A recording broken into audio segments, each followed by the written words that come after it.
Hello, everyone, and I would like to welcome you and Connor and Kate to our WICT webinar session on lending and nailing a virtual interview. My name is Nina King, and I am member of WICT General Programming Team, your host today. Before we go ahead and turn it over to Connor and Kate, I would like to cover some housekeeping items. Please make sure that you are on mute. We will have Q&A at the end of the presentation. However, while during the presentation, if you have any comments or questions, please put them in the chat. And with that, Connor and Kate, welcome, and out to you. All right, good afternoon. We appreciate everyone's time today. It's really wonderful to have you all here. As some backstory, Connor and I have been involved with WICT for about a year now, but this is our first event presenting to the WICT Rocky Mountain chapter. We're really excited to have some good conversation around landing and nailing a virtual interview. We'll start by telling you a little bit about us. So I'm Kate. I'm an account executive within the communications vertical at the Select Group. For those of you who aren't familiar with the Select Group, we're a technology services firm that places consultants for contract and project-based roles. I worked for TSG from 2012 to 2016. I then spent 4 years in the creative space and then rejoined the company in August of 2020, and it feels great to be back. I'm based out of Washington, D.C., but I travel to Denver monthly as I manage our relationships with Charter Communications. Hey everyone, my name is Connor Belicic. Really excited to be here today. I'm also with the Select Group and not going to go over what the company does because Kate already highlighted it. So a little bit about me. I've been with the company for 7 years. I'm the managing director over the communication space. So after a fun stint in California, open up our Bay Area offices, I moved back to North Carolina with my fiance and my golden retriever pup and help manage a really cool team over at the Select Group. So some of our clients are Charter, Comcast, Red Ventures, TELUS, and Dish Network. So really excited to talk to you guys today, really about landing and nailing a virtual interview, but also just the ability to take action and make an impact in your career. So we're very excited to share with you all today. First, let's cover some housekeeping items. There will be a recording of this session available on wict.org along with the Select Group's YouTube channel. We highly encourage you to share the recording with colleagues, friends, family members, and really anyone who might be interested. As questions come up, please enter them into the chat. We'll address all questions at the end. And this presentation is meant to be interactive and conversational, so please ask questions. If you're thinking something, chances are that someone else in the group is wondering the same thing. There are also trivia questions scattered throughout the presentation, so please participate when it's time to answer. All right, thank you, Kate, for the housekeeping there.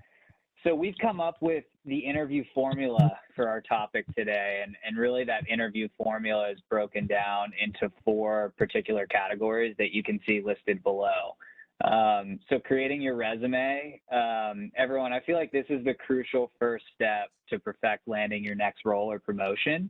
So we're really excited to take a dive in and show you some tips on resumes and actions that you can take today. Boosting your LinkedIn presence. LinkedIn has become a professional social media conglomerate. There's plenty to go through here, so hopefully we can give you some tips and tricks. Familiarizing yourself with the digital tools and the digital landscape, and then nailing that interview, right? What do hiring managers really want to hear? And we'll go through that as well as our final piece of the puzzle. We are already going to kickstart things with a couple trivia questions.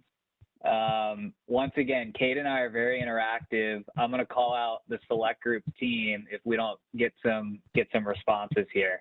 So Kate, why don't you kick us off with our trivia? Cool. All right. So after I ask the questions, feel free to say your answers out loud. So we'll start with question number 1. The average job opening attracts how many resumes? Don't be shy. I'm going to go with 250 D. I'm going to go I agree, 150. 250. Go 150. Say 250.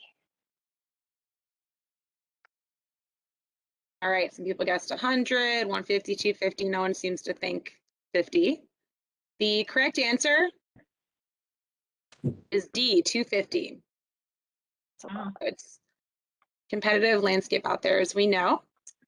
The next question, what are the 3 busiest hiring months of the year? January, February, March. B. Feel good about C.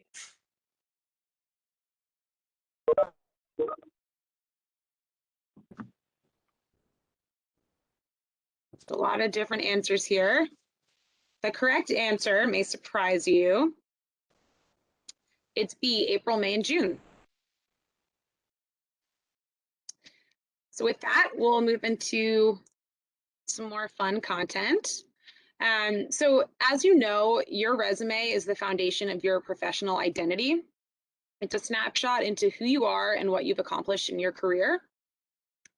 First and foremost, your resume should be a living document. You should be updating your resume in real time as you hit milestones or key accomplishments in your role. Updating your resume can be time consuming, so you want to make sure that it's ready to go whenever a job opportunity comes along. Furthermore, it's often harder to think back and remember some of the goals you hit in the past. So that's another reason why updating your resume on a regular basis is in your best interest. And this is a good practice not only for seeking new employment, but also for when asking for a raise or promotion at your current company. So given that your resume is usually the first thing that a prospective employer sees, formatting this document is key. We've provided examples of what we consider a good resume with a bad resume. So in this slide, you can see that this resume is very busy. The formatting crowds the page and also takes away from the content within the body of the resume. We also don't get to this person's actual experience until page 3. While it's great to list your certifications, they don't need to take up a third of a page. On the next slide, you'll see an example of a more desirable resume. Clearly, this is much cleaner. The paragraphs are formatted to maximize space and content. When it comes to the length of your resume, you want to aim for a max of 5 to 6 pages. You also want to be sure that your summary doesn't take up the first 1 to 2 pages before getting into any actual experience. If you're looking for creative marketing or design roles, you should definitely have a link to your portfolio or work samples on your resume.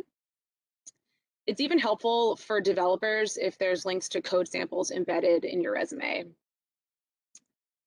It's also good to include any and all experience, even just a brief summary. So if a position was from several years ago, a few bullet points should be sufficient. Be sure to tell your whole story. Definitely have a few unique copies of your resume and then tailor them to the job that you're applying for. Your summary should be kept updated for that specific role. For instance, if you're applying for a project manager position, you don't want the subject line to express that you're looking for a business analyst role or something that's different than that job you're applying for. Also, make sure that you can speak to everything on your resume. If something is listed on your resume, consider it fair game. If there's technologies on your resume, you should have used them firsthand, taken a course in them, or have been certified.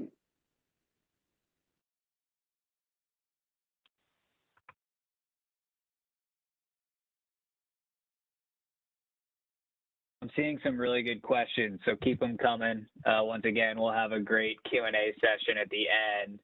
Someone also gave me feedback that I sounded a little bit distant. Kate, can you hear me? okay right now? I turned up the volume a bit. Yeah. Perfect. Don't want to blast anyone's eardrums. So stay ready so you don't have to get ready is what you guys see in front of you. I got the opportunity to interview a few WICT members before this presentation about areas that they might be passionate about in terms of what we're talking about today. And shout out to Shabana Walker at Comcast. This is part of her mantra that she lives by and passes on to people that are in her network. The best opportunities, I think, come to you in the least unexpected times. And with that, I wanted to share a few tips with you all and share some actionable items that we can take just from our resume perspective. So a lot of what Kate had mentioned, keeping your resume updated once you have a working template that works for you. Keeping track of your current work progress, your accomplishments, manage your feedback. That'll be very useful for future interviews, your current job, promotion opportunities, reviews, and bonuses. So just want to make sure that we're always staying ready to take that next step in our career because you never know when it might come. Kate, I believe we've got 2 more trivia questions. Oh, we sure do. So here we go. First question. The average U.S. company spends roughly how much to hire a new employee? 30,000.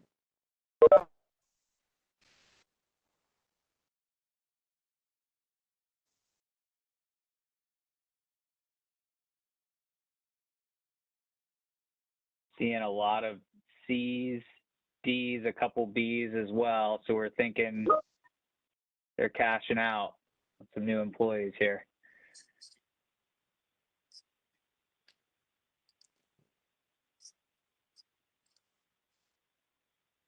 So the actual answer is B, 4,000. Wow. That obviously doesn't include benefits and all that. That's just clearly in the search, onboarding, just bringing new people on. Interesting. Question number 4. What percentage of companies use social media platforms to look up candidates?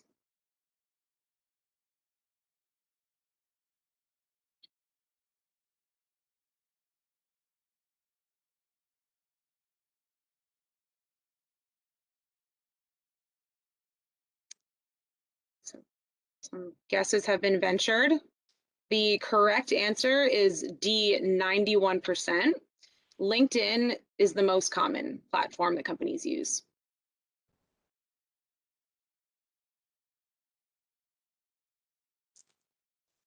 Crazy statistic. All right, to stay on LinkedIn, we're going to talk about how to boost your LinkedIn presence here. So LinkedIn is a social media marketplace where people across and professionals across multiple industries can interact, post articles, post updates, promotions, share content, and really host their brand. It's evolved tremendously over the past decade, as all of us know who play an integral part in their social media marketplace. As a matter of fact, social media, specifically LinkedIn, was the platform that enabled Kate and I to get connected to WICT, which was really cool. As you can see on this slide too, LinkedIn's a great place to find like-minded people for networking purposes. So, you know, Sean trying to talk to Tiffany, right, about her job, her career, and it makes it a little bit more commonplace and natural to start conversations, maybe versus a cold call, right, or a cold text message. It just feels like people are more willing to communicate via this platform. And then optimizing your profile is really important on LinkedIn because it sticks out to people like us that are in the staffing and services industry. I wanted to share a statistic with you all. You know, we're in a gigantic marketplace in services and staffing, and we only make up a small percentage of the total ecosystem, but 71% of our placements throughout the first half of the year at the Select Group came from finding candidates on LinkedIn. And I know a lot of our delivery managers who are our recruiters who are on this call can attest to that, because that's a big part of our strategy when we're trying to source talent for, you know, our hundreds of customers across the United States and Canada. The first place we're often looking is LinkedIn. So just something to keep in mind as you continue to optimize your profile. So this goes without saying, but your information should be up to date, including your current employer, past employers, education, courses, degrees, and certifications. Something that I do personally, if I'm on a call or meeting with somebody, I pretty much always add them to LinkedIn afterwards. This shows engagement and connectivity outside of just your immediate role. We also highly recommend following companies that you're interested in so that you can stay informed on their key initiatives, news, and job openings. Also include volunteer work that you do. This provides a snapshot into your interests and who you are outside of work. Not only can this be an opportunity to strike up conversation about something that you have in common with someone, but it also shows that you're a well-rounded and engaged individual. For example, I volunteer with organizations like Special Olympics and Miracle League, which are both sports for individuals with developmental disabilities. And supporting this community is something that I'm really passionate about, so I certainly have that on my LinkedIn. Next, I wanted to touch upon social media. So as a guideline, if you wouldn't want a potential employer or coworker seeing something you posted, liked, or commented on, then be sure that you either remove it or make your social media accounts private. I have had multiple candidates who got great feedback on an interview, but were passed on due to an inappropriate tweet from years ago. An exercise that I recommend to everyone is to Google yourself. If there's anything undesirable that comes up in your past, it's best to keep that confidential if at all possible. Most likely it'll just be embarrassing Facebook photos or accolades from high school sports or other curricular activities, but either way, it's good to know what's out there. Lastly, join member groups like WICT. This will help you to find others with common interests, expand your network, and stay involved. As Connor mentioned, we found out about the WICT Rocky Mountain chapter from Mutual Connections on LinkedIn, and the fact that you're all here shows that you're already taking initiative.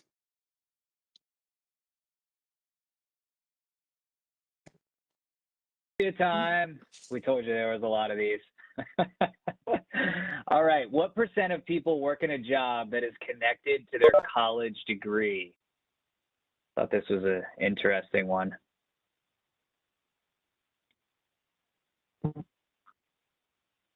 Seeing a lot of A or B.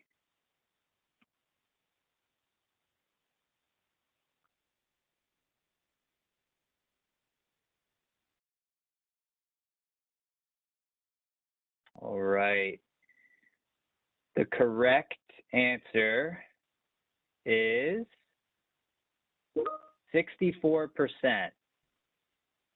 Higher than I had anticipated when I read the statistic. I think I was more aligned with a lot of the answers we had here in the group, 15 or 33.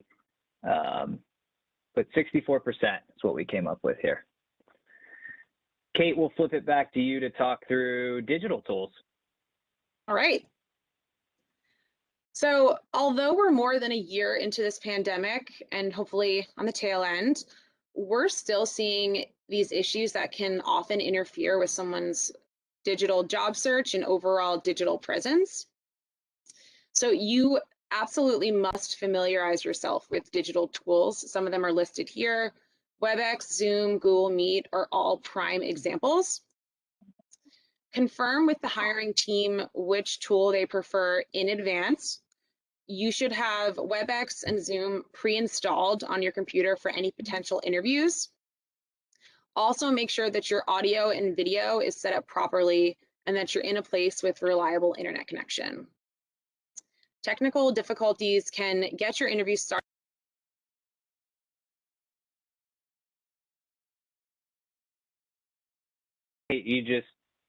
I believe you just had technical difficulties. Oh my God, that's amazing. Thank you, Connor. Also have team members who help you out. That was perfectly timed.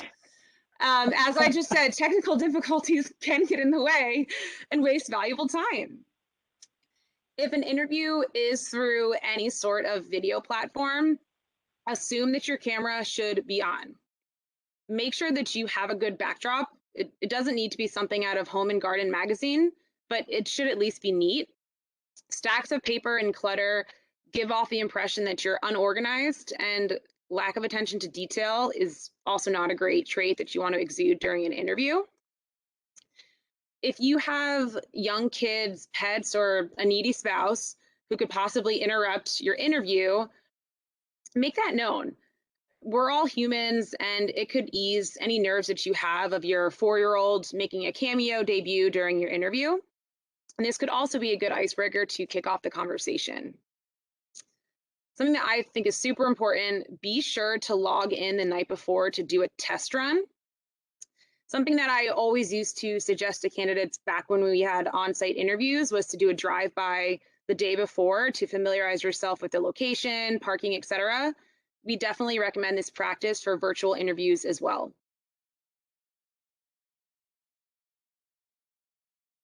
And that brings us to our final trivia of the day.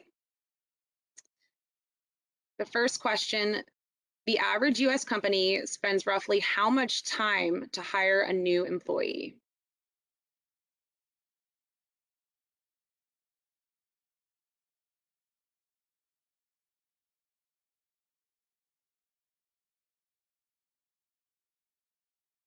Seems like most guesses are pretty in line with the answer,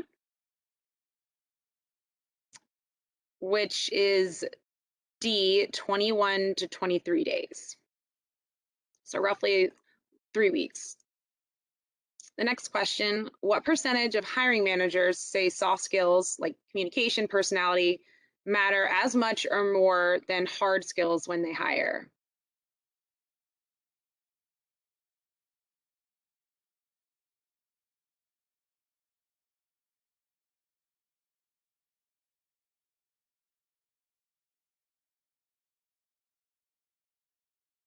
The answer is D, 92%. So that's really high. So that wraps up our trivia the day. Thanks for everyone who suggested answers. I think the soft skill, that trivia question for me, I know this isn't the first time, Kate, we've gone over that, but that's such an eye opener, just in terms of our business and how we recruit people. I mean, 92% soft skills. Crazy to think that, but the research doesn't lie. All right, moving into nailing that interview, our final piece of the formula. So do your research. If you don't know someone who works at a company you're interviewing for, find that individual on LinkedIn in that department or team and connect with them. So seeking someone out and getting insight can go a long way. I know when I interview folks for my team, and Kate, for example, comes to me and says, hey, John Doe reached out and asked about what it was like to work at the Select Group and specifically work for you in your vertical. It shows me that they have initiative. It shows me that they will also probably excel in our role. So definitely do your research, talk to people, interview stakeholders, figure out the culture, and be a doer. The second piece, know the panel, know the audience, know who you're talking to. So really try and get the names and titles of people before your interview, whether it's through an internal HR team or recruiting firm that you're working with. When you know who you're talking to, you're able to successfully prepare, connect the dots, and most importantly, create synergy for those soft skill opportunities to shine. Come prepared with at least 3 to 5 questions that might have come up during your research. Thoughtful questions show that you've done your homework. Some ideas of great questions to ask. What are the most important things you'd like to see someone accomplish in the first 30, 60, 90 days on the job?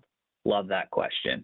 What gets you excited about this particular project or team? How does it fit into the company's mission?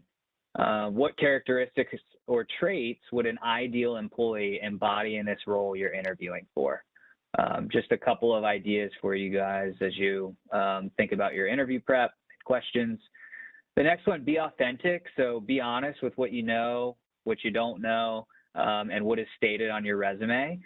Can't tell you how many times that our technical resources interview with folks And the feedback is, well, they had 100 technologies on their resume, but really they could only speak to 5. So only put things on your resume that you explicitly feel good about, and you can speak to and have a story behind.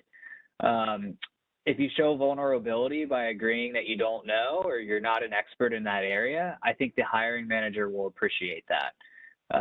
Following up, if you don't know when you're being vulnerable, with a potential solution or how you go about tackling that challenge hypothetically on the job, I think we'll get you brownie points, right? You're workflowing, you're workshopping a solution, which shows the manager how you're going to act when you're in the seat and doing the job.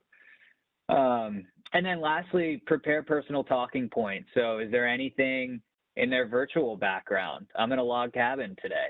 I can see other people's virtual backgrounds. Is there something that sticks out, to you? Ask them about it. What did you learn about their brand on LinkedIn? Can you ask them? I've seen some people put in the chat volunteer experience, being on the board. Can you ask about that? Be curious. People love answering questions about themselves. And that wraps up the interview formula. Kate, I think we wanted to do a little bit of an open discussion Q&A. So what I'd like to do is comb back through the chat, and maybe we could pose a question here to you, Kate, and have a conversation. And then everyone who asked the question, if you're not getting the answer that you'd like, or you'd like to chime in and follow up to our response, we'd like to make it relatively interactive. So I'm going to go ahead and go. Barbara Nelms actually posed the first thought in the chat when we were talking about resume creation. So she had mentioned it's plain. She was taught to make the resume unique looking. I think Charlene's question kind of is a good follow-up or combination to this. It's a lot about the length of the resume as well. Kate, would you want to talk maybe further about why we came to the conclusion of one resume versus another, and maybe any other commentary behind it? Yeah. So to address the, it looks so plain, I find that if you're looking for a role that includes creativity, especially marketing, design, and creative, you have a little bit more flexibility there. Or if you're applying for a startup, sometimes they'll be a little more open to a resume that is a little less traditional. But I think it's best to just play it safe and have your resume clean. In the interview, that's when you get a chance to show your flair and your personality. And then when it comes to the length, it looks like there was a lot of dialogue about that. So when we keep in mind 5 to 6 pages max, that doesn't mean that your resume should be 5 to 6 pages. When we said that, I at least had in mind someone who has 45 years of experience, who's probably on the tail end of their career. So in general, typically 2, maybe 3 pages is what you want to aim for. But when in doubt, I would definitely shoot for brevity. And I think, Connor, feel free to interject here. I think something that we had in mind was there's times when we'll talk to candidates who just don't include experience. So we'll talk to someone whose resume starts in 2005. Meanwhile, they've been in the working world since 1990. So it can be kind of strange in an interview when someone refers to a role oh yeah, I work at this company, and it's not even on their resume. So it just can seem kind of misleading, or you're hiding something. Does that answer the question?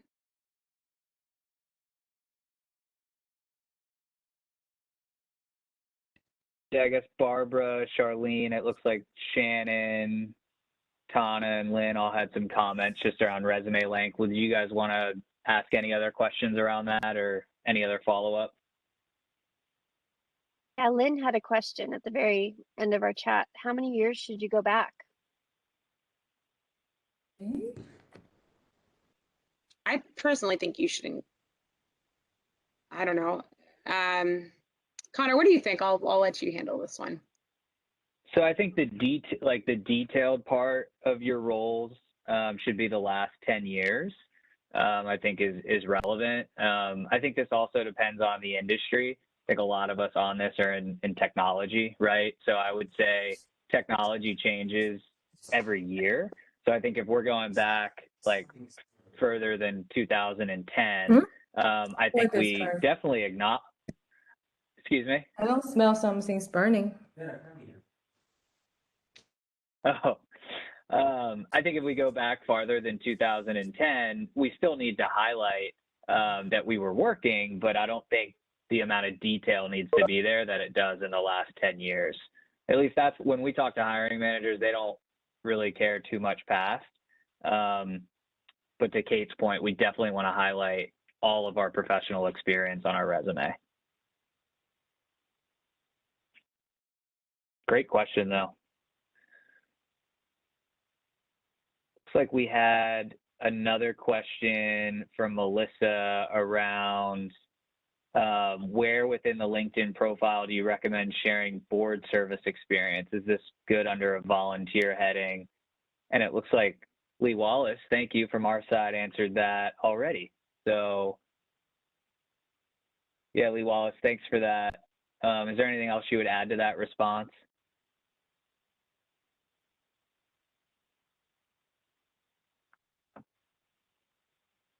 Cool. I think it's pretty self-explanatory. So I say, Connor, do you mind reading it? Do you mind reading it out loud, Connor? Do you have it in front of you? Yeah. So the question or the answer was I'd listed under the volunteer experience heading. There's a place for you to list your role for the organization when you add this section to LinkedIn. So you can talk and elaborate a little bit more about what you're doing within that volunteer experience. And I think someone had asked if you should put that on your resume too. I definitely think you can have just a quick summary, like experience or extra, whatever you want to call it, volunteer experience, and just have a few bullet points under that. I think that would be great too. But that's great too. Cool. We got another comment. Knowing the culture and value of the company is also very necessary. Couldn't agree more. I mean, that's why I think when Kate and I were talking about just partnering with that talent acquisition, recruiting, HR team, really it's their job to be able to articulate that to you and give you an edge and be an advocate for you to help you with that. But couldn't agree more that it's important to know the culture and value of the company. Kate, we've got another question. What interview companies would you recommend for performing interview dry runs and great feedback for certain jobs, such as expert interviewers that specialize in a specific field that would have realistic interview scenarios? Is there something like that available? That's a great question. I would say from my experience, obviously working with a company like ours is helpful. And whenever I have a candidate who has a final interview, myself and the recruiter who's working with them, we'll all jump on a call and I go through all the notes I have on the hiring manager, what they've talked about, their department, their team, the size of it, what they're looking in the role. So if you have access, to working through a third-party company, I know that's a little bit easier. If you don't have that access, I honestly don't know if I'm sure there are companies out there that, specifically focus just on interviews. I know that some people will hire job coaches in their job search. Connor, anything else you wanted to add? No, I think you nailed it. AC, did that answer your question? Yeah, thank you. Cool. So, I appreciate it. Awesome. Yeah, sure thing. Looks like Elena Putlavis poised another question here. Should one put a skill education on their resume that is not relevant for the job they're interviewing for?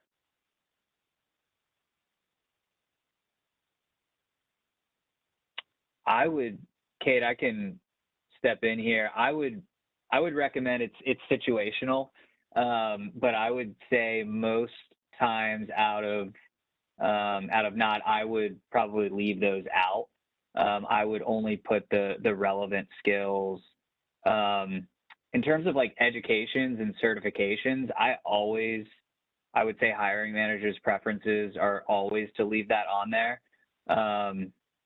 especially certifications. We find a lot of our hiring management team loves to see ways that you're enhancing your career through certifications, right? A lot of people, education can only go so far, bachelor's, master's. If you wish to pursue an education farther than that, then that's fantastic. But on top of that, I think certifications are definitely always relevant. Thank you. Yeah. Looks like Barbara got us another question here. Thank you. What are some keywords to highlight on your LinkedIn profile and resume? Should these be role specific or your skill set, leadership style focused? Kate, do you have thoughts on that one? Yeah, I definitely think, I mean, so the way that I'm sure everyone knows this by now, but the way that companies, if they're looking for your resume, whether you apply online or they just go out and they have an internal recruiter or a third-party company, they search by keywords and location. So you don't want to have your resume just full of keywords without content and substance, but you should definitely have as many times as you can, where it makes sense, have the title of the type of role that you're looking for, keywords that you can incorporate that you know will come up in a job description that you're looking for. And then the other part of the question, I think that I would keep it to a minimum, just like sometimes, you know, people have very generic, like great communicator, problem solver. Like I would have things that are a little bit more specific about what you have done. I also think that it is can be a good practice if you have space in your resume to put like a key accomplishment section after a role, especially if you've been in a role for 5, 6, 7 years and you want to highlight some things that like really stand out to you that you want a potential employer to see. That's also something that you can consider.